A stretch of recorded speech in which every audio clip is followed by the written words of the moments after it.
France Inter.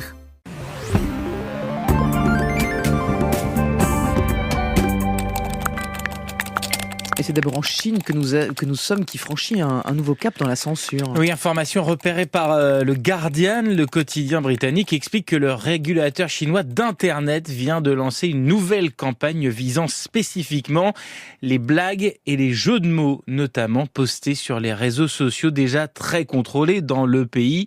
Des jeux de mots qui seraient, je cite, non civilisés. C'est le terme employé par le pouvoir. Il y a de nombreux sujets dont il est interdit de parler en Chine. Le massacre de Tiananmen, par exemple, interdit aussi de critiquer le président Xi Jinping.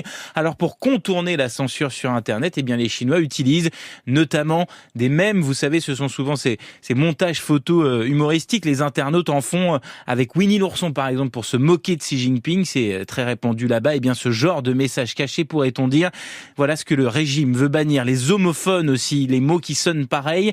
Par exemple, il est courant de remplacer le mot idiot par parachutiste, car en mandarin, ça se dit presque de la même façon.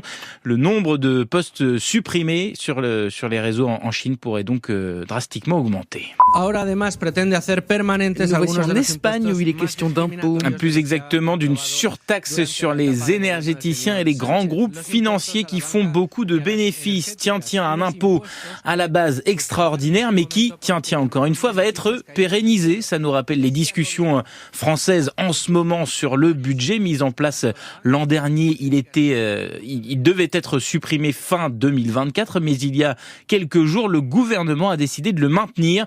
Promesse du Premier ministre socialiste Pedro Sánchez à ses alliés de gauche radicale. Alors, ces dernières heures, les entreprises concernées en Espagne s'agacent et menacent. Si cette taxe qui a rapporté près de 3 milliards d'euros cette année n'est pas supprimée comme prévu, elles ne financeront plus les investissements en faveur du climat. Elles s'étaient pourtant engagées. Le géant pétrolier Respol, notamment, a déjà annoncé qu'il gelait ses projets dans l'hydrogène vert et parle même d'exiler son siège social au Portugal. Le gouvernement doit désormais faire passer son texte au Parlement, où il ne dispose d'une majorité que grâce au soutien sans participation des indépendantistes catalans, notamment, qui ont quelques réticences sur cette mesure.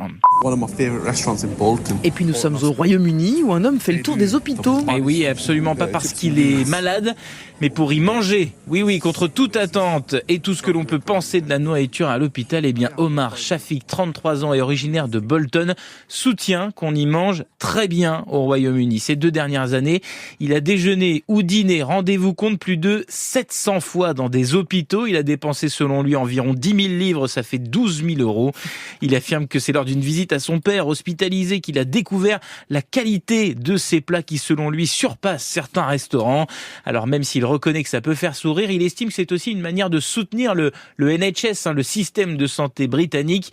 Il a même des coups de cœur culinaires. Évidemment, en bon britannique, le plat qui l'a le plus marqué est un fish and chips au Great Ormond Hospital de Londres.